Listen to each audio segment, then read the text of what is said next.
Ladies and gentlemen,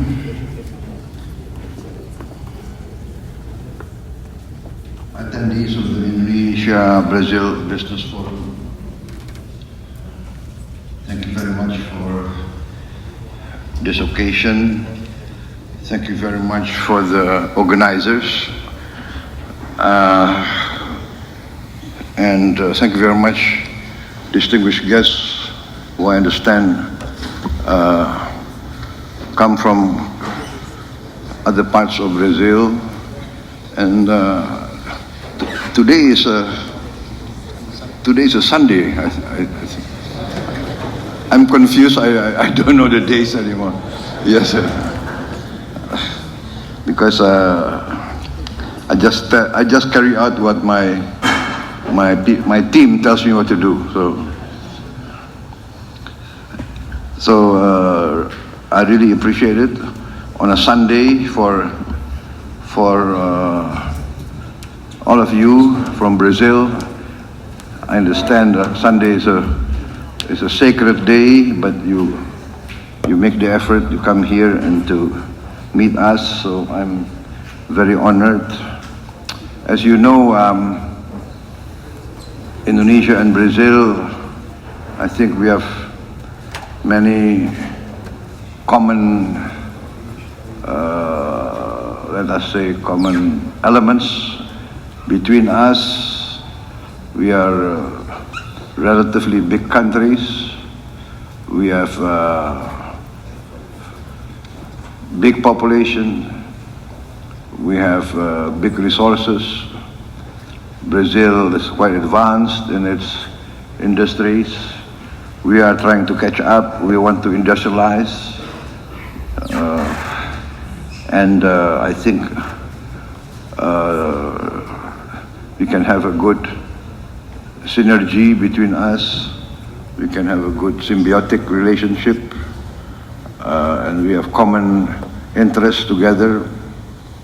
Brazil is very forward-looking, looking into the future. That's why I think Brazil is a key leading member of BRICS. And as you know, I announced already that Indonesia has put in a request to be a member of BRICS. And I was inaugurated on the 20th of October, and I installed my cabinet on the 21st of October, and I sent my foreign minister to fly direct to Kazan for the BRICS summit, which I could not attend. But so I think the BRICS organization with B as the alphabet that denotes Brazil shows how Brazil is actually on the forward edge of global developments. So I applaud this, and actually I already announced in 2014 when I started my attempts at running for President of Indonesia. I did announce that when I become President of Indonesia, I will bring Indonesia to join BRICS. So that was when 20th of October I was installed. 21st I sent my foreign minister, and we want to join Brazil and the other BRICS countries. We think that this will be a significant new element in the global economy. I think,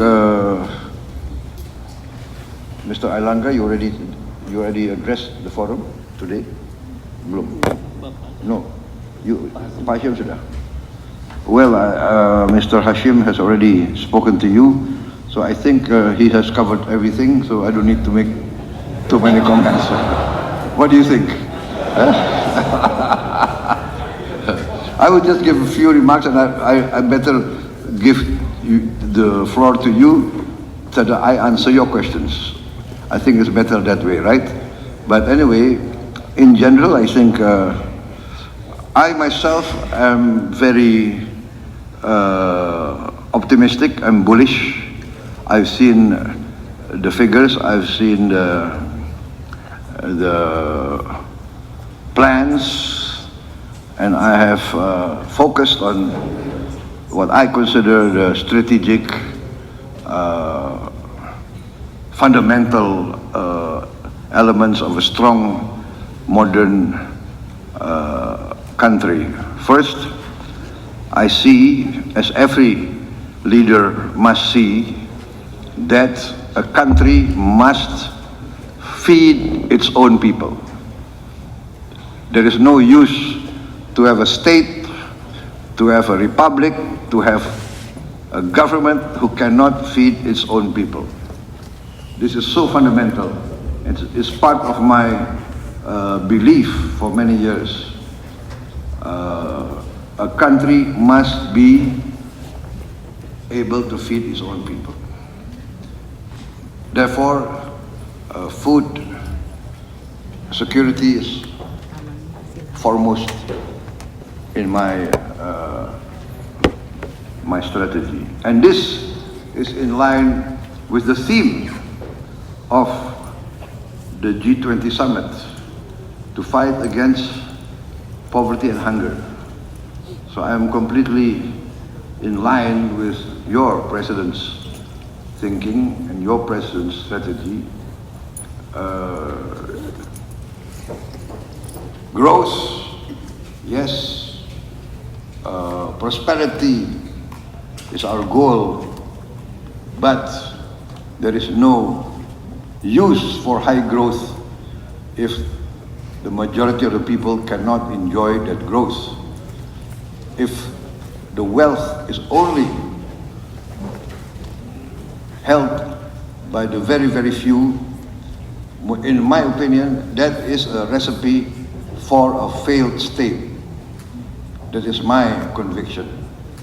There must be equal opportunity. The economy must not be designed to keep the majority of the people poor. This cannot be.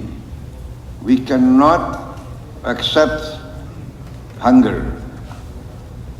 I say very clearly everywhere, what is the use of Indonesia being a member of the G20 when 25% of our children do not have enough to eat? So that's another of my strategic program, free meal to every child of Indonesia. And in this, I want also to learn from Brazil, which has already a successful program.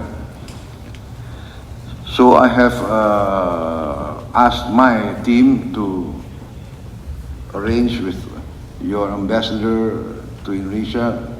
We want to send a team to study this, the Brazilian meal program for the school children. So after the food sufficiency and the meal for the children, we are also going into energy self-sufficiency. And we are blessed, as also Brazil.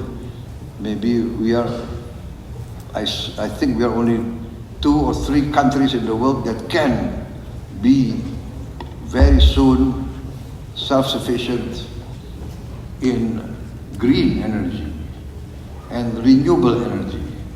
I think Brazil is more advanced than us with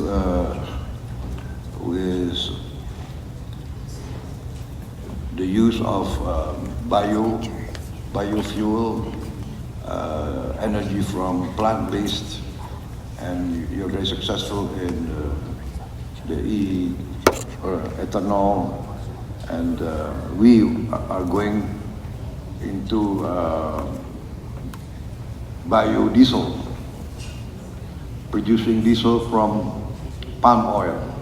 We are now at 35 to 40%. We want to boost to 50% by 2025. And this will make us basically producing our own diesel and being completely green, renewable. We also have a lot of hydropower, a lot of geothermal power. We have a lot of course, energy from the sun, yes, solar, and this makes us very, very bullish, very exciting to meet the future. We also have critical minerals, and we plan to design and produce our own nuclear reactors, so we can also work together with a Brazilian industry. In the field of fisheries, we are also very potential. I speak with the experts. We are, I think, maybe our reserves in fishing reserves in the world, we are number 2 or number 3 in fishing reserves, and potential is very, very big. We have a vacuum of 40,000 fishing vessels, 150 GT to 300 GT, 40,000 a vacuum. So it's another field that we invite foreign corporations to take part in our economy. And then, of course, after all this, we want to industrialize, and this by downstreaming our resources. We are committed to this, and we have a strategic plan which we will carry out soon in all the 26 commodities that we have delineated as 26 commodities that are strategic in our view, that can create real value multiple times, that can make us more involved in the manufacturing of goods, and also making more use of our maritime resources. Maritime resources producing, of course, protein and many products from the maritime resources. So we are open for business. Before being involved in politics, I was also an entrepreneur, a businessman. So I see both sides of the picture, right? As a government, we want to increase revenue, tax. As businessmen, we want to look for the best tax deals. So I think it takes an entrepreneur, a businessman, to know a businessman, right? So we are willing to compromise. We are willing to create a business climate. We need jobs. We need growth. We need technology. We value investment. So it is we are dedicated, we are determined to create a positive business environment. As you know, Indonesians, many of you have been already active in Indonesia many years. Indonesians are very, we like foreign guests, as you know, right? We are very open people, and we welcome guests. And for us, a guest is someone we have to protect, someone that we value. So, ladies and gentlemen, I think I better not continue. You know, the problem with politicians, if they're given a chance, they will speak and speak and speak.